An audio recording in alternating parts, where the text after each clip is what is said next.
Shalom Bapak Ibu Saudara yang terkasih dalam Tuhan Yesus Kristus. Salam sehat untuk kita sekalian. Berharap kita senantiasa tetap ada dalam keadaan yang baik. Meskipun segala sesuatu yang menjadi gumul juang dalam hidup kita, masih ada hal-hal yang belum berubah menjadi lebih baik. Tetapi mari kita boleh tetap menyerahkan kehidupan kita di dalam tuntunan dan penyertaan Tuhan. Pada malam hari ini, ketika kita telah membaca dari Kisah Para Rasul pasal 28, ayat 23 hingga ayat yang ke-31, bersama kita akan merenungkan kebenaran firman Tuhan ini dengan tema Hiduplah dengan bijak. Sebelum kita merenungkan firman Tuhan ini, mari kita berdoa, memohon pertolongan Roh Kudus memampukan kita. Kita berdoa. Allah Bapa di sorga, terima kasih atas segala waktu dan kesempatan hidup yang Tuhan karuniakan bagi kehidupan kami. Pada malam hari ini ketika kami akan merenungkan sabda firman, tolonglah kami dengan kuat kuasa Roh Kudus-Mu, urapi dan berkati hamba-Mu, agar segala sesuatu yang disampaikan jadi dalam tuntunan kehendak Tuhan. Dan kami sebagai umat-Mu, bersama-sama kami mampu untuk menemukan kehendak Tuhan, dan dengan pertolongan Roh Kudus juga kami dapat melakukan di dalam hidup hari lepas hari.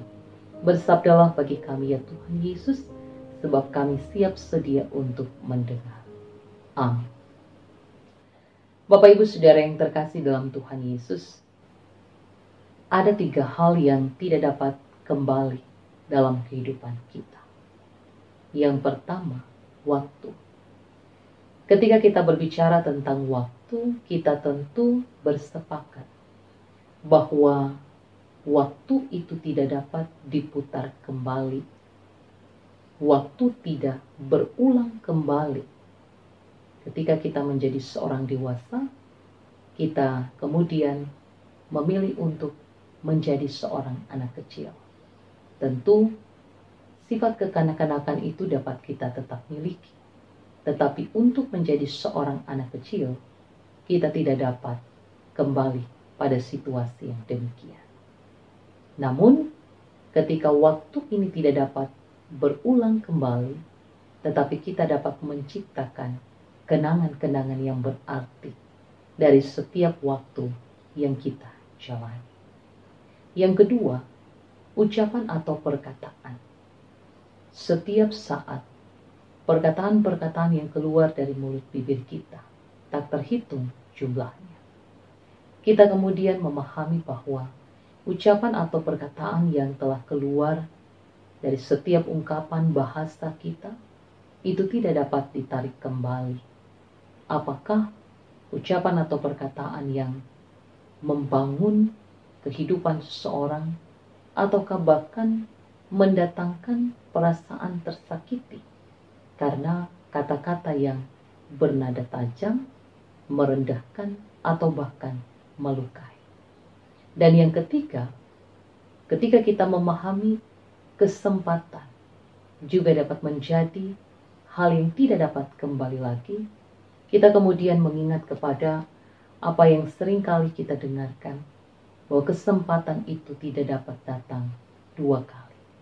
Karenanya, kalau ada kesempatan yang pertama itu menghampiri kita, jangan kita sia-siakan.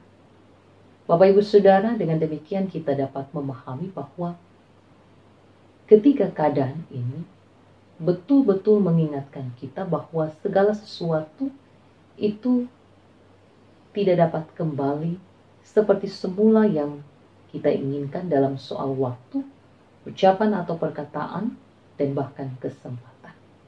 Sehingga kita diingatkan untuk bagaimana kita semakin mawas diri supaya kehidupan kita bisa semakin menjadi lebih baik, menjadi lebih berkualitas, sehingga keadaan-keadaan di sekitar kita, hubungan-hubungan di sekitar kita itu bisa menjadi lebih berpulih.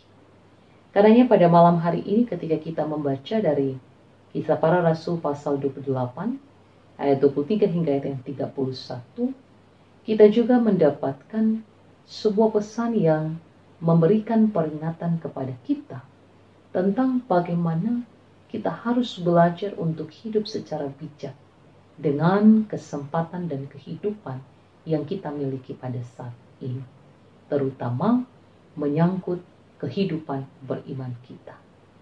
Menjadi pertanyaan untuk kita renungkan adalah bagaimana menyangkut waktu kehidupan rohani kita.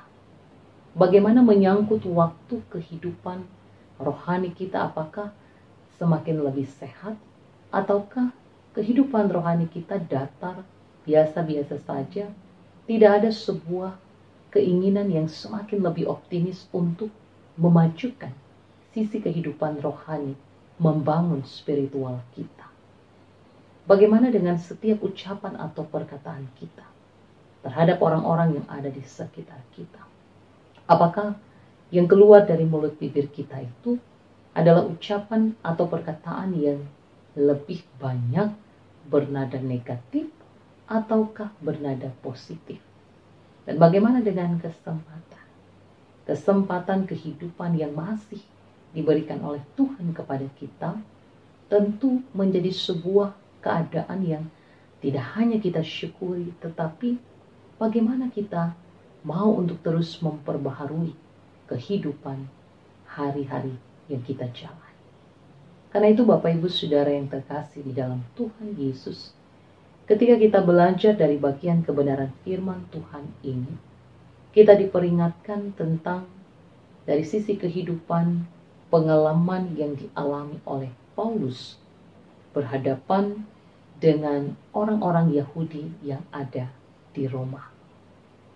Ketika kita memperhatikan bagaimana Paulus betul-betul memberikan satu penyampaian yang begitu jelas, begitu mendetail tentang perjalanan kehidupan atau panggilan kehidupan seorang yang beriman kepada Kristus. Tetapi semua orang yang mendengar memiliki pilihan-pilihan yang secara bebas untuk menerima ataupun menolak.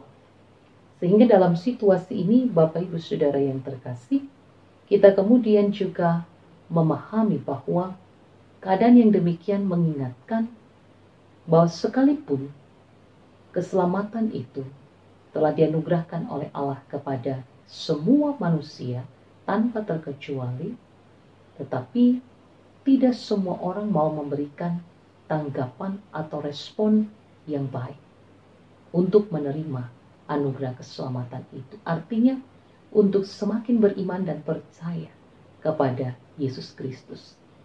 Bahkan Paulus katakan bahwa keselamatan itu juga diberitakan kepada bangsa-bangsa lain dan mereka mendengarnya.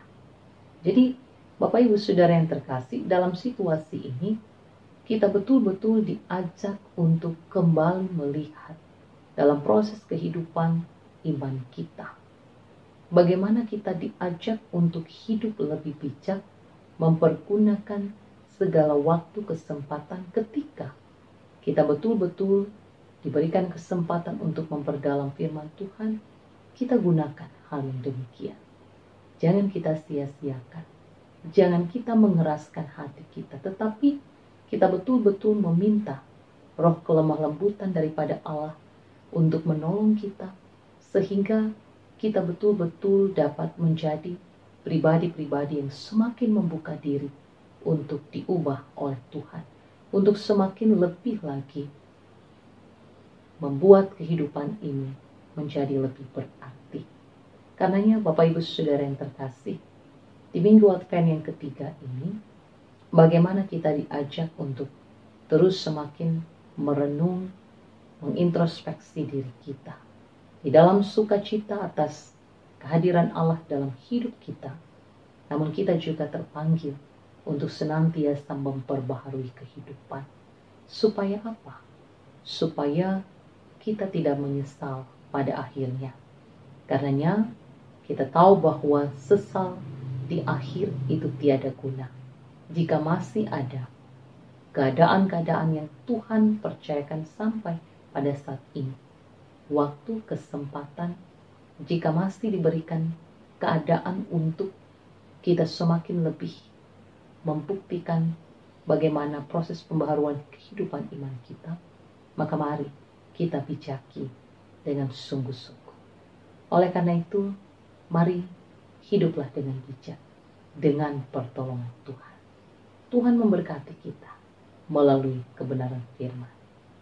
Amin. Mari kita berdoa. Terima kasih ya Tuhan Allah Bapa di sorga untuk kebenaran firman-Mu yang telah menyapa kami pada malam hari ini.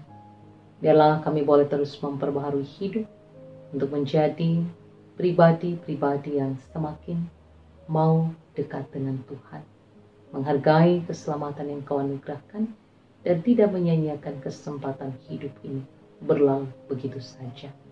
Kami mau semakin mengenal dan mengasihi Tuhan.